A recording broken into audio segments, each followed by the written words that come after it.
There's a simple 10-second test that can predict with 85% accuracy whether you'll live another 5, 10, or 20 years. And it's not strength, it's not endurance, it's not flexibility. It's something you use every day but never paid attention to. Something doctors should test at every appointment, but don't. Something that predicts your future independence better than any blood test. When researchers tested this in 5,000 people and followed them for 10 years, they were shocked. Those who failed the test were 6 times more likely to die in that period. And here's the most important part. If you fail today, there's still time to fully reverse it. But if you ignore it, you might be signing your dependence sentence. If you're over 50 and want to discover how many years of independent living you still have ahead, do this test with me now, because afterwards you'll understand why this matters more than blood pressure, cholesterol, or glucose. It all started when Dr. Claudio Gil Araujo, a cardiologist in Rio de Janeiro, noticed something strange in his patients. People with perfect lab results died early, while others with poor results lived for decades. Intrigued, he began observing a specific ability all of his long-lived patients had in common, an ability no medical exam measured. Dr. Araujo developed a simple test and followed 2,000 patients for 6 years.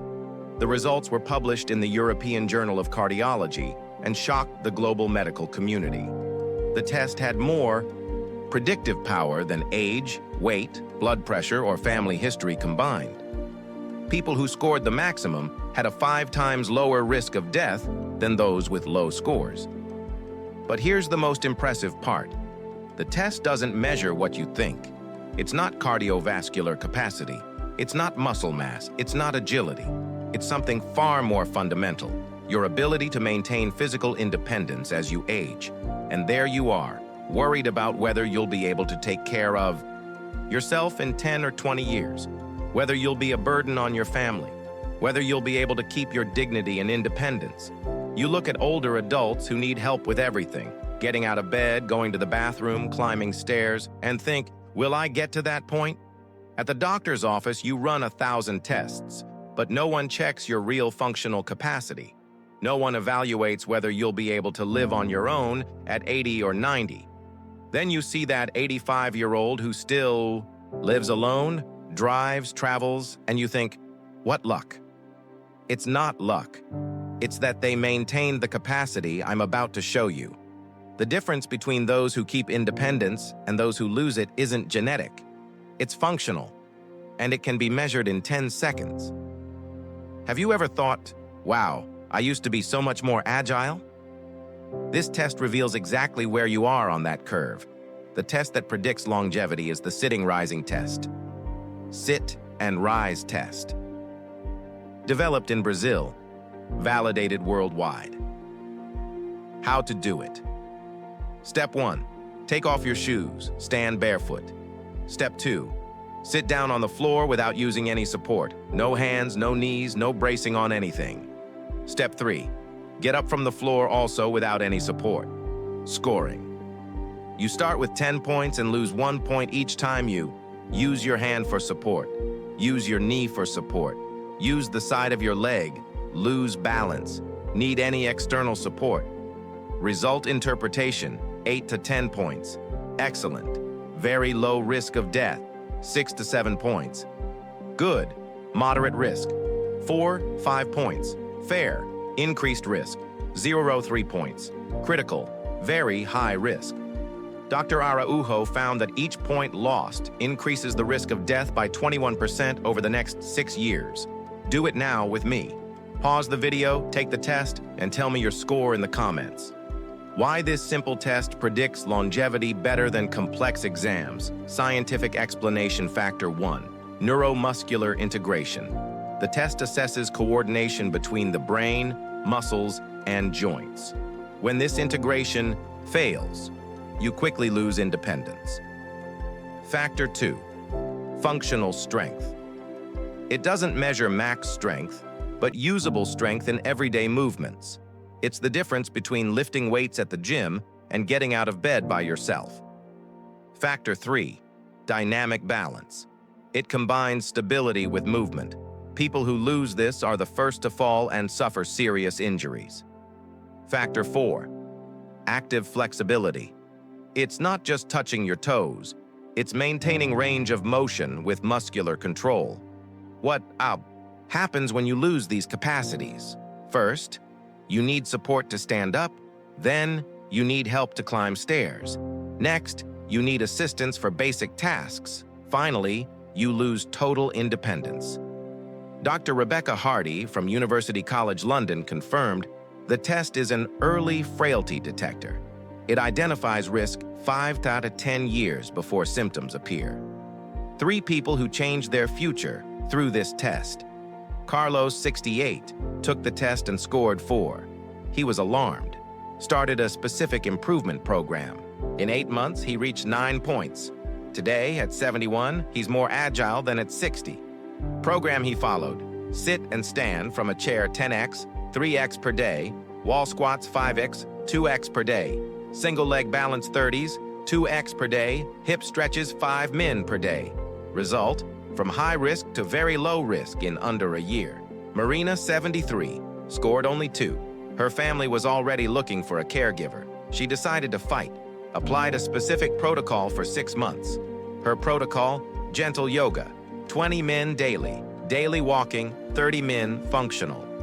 Exercises: 15 min flexibility, work 10 min result. Reached 8 points. Canceled the caregiver and went back to traveling alone. Roberto, 79, scored 7, thought he was fine, decided to improve to reach the maximum. In 1 year, he achieved the full 10 points. These cases prove, no matter your current age, no matter your starting score, you can always improve. How to improve your score, whatever it is, for those who scored URTA 3. Basic protocol, 4 weeks. Sit and stand from a high chair, 5x, 3x per day. Balance exercises, holding onto a wall. Gentle stretching 10 min daily, light walking 15 min daily. For those who scored 4-6, intermediate protocol, 6 weeks. Sit and stand without using hands, standard chair, wall squats 10x, 2x per day. Single leg balance 30s, increasing gradually, yoga or Pilates 30 min, 3x per week for those who scored 7-8. Advanced protocol, 8 weeks. Test variations with eyes closed. Free squats, no wall. Functional strength work. Challenging activities, dance, tai chi, for those who scored 9-10. Maintenance: keep doing the test monthly. Vary exercises to keep it challenging. Teach others to do it. Universal, weekly. Schedule Monday. Functional strength, 20 min Tuesday. Balance and coordination, 15 min.